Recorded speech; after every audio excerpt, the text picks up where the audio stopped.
Simplement, ce que tout le monde vous demande, ce sont des essais cliniques. Vous avez cité l'IMRA, l'Institut malgache de recherche appliquée, mais pour l'instant, cet institut n'a fait que des observations cliniques, pas d'essais cliniques.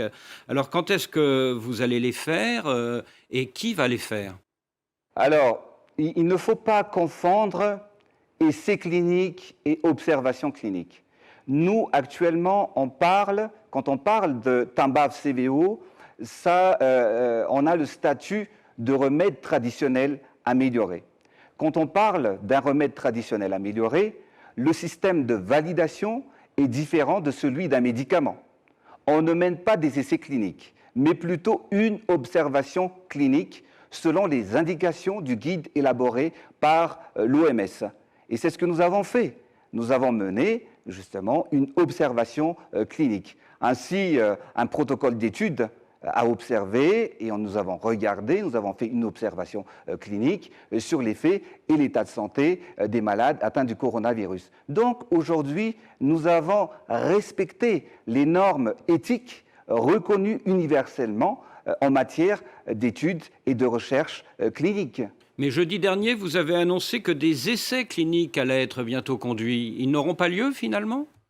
Il y a deux choses. Il ne faut pas confondre. Il y a plusieurs protocoles que nous avons mis en place. Premièrement, comme tous les pays au monde, faisant face à cette pandémie, nous sommes obligés de trouver une solution pour guérir les malades. Et quand le professeur Raoult a annoncé l'efficacité de la chloroquine et de l'azithromycine, nous avons eu recours, et je voudrais d'ailleurs ici le remercier, car sans sa solution proposée, nous n'aurons pas pu sauver les premières victimes du coronavirus.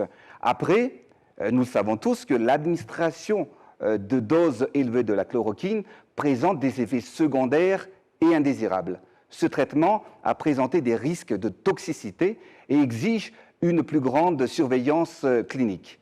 Le deuxième protocole que nous avons adopté, c'était le Timbav CVO, ou la décoction que je vous avais annoncée tout à l'heure, suivant les principes d'études cliniques et d'observation, suivant les recommandations de l'OMS. La grande majorité des patients qui ont pris cette décoction a été observée, et bien évidemment, le résultat est là.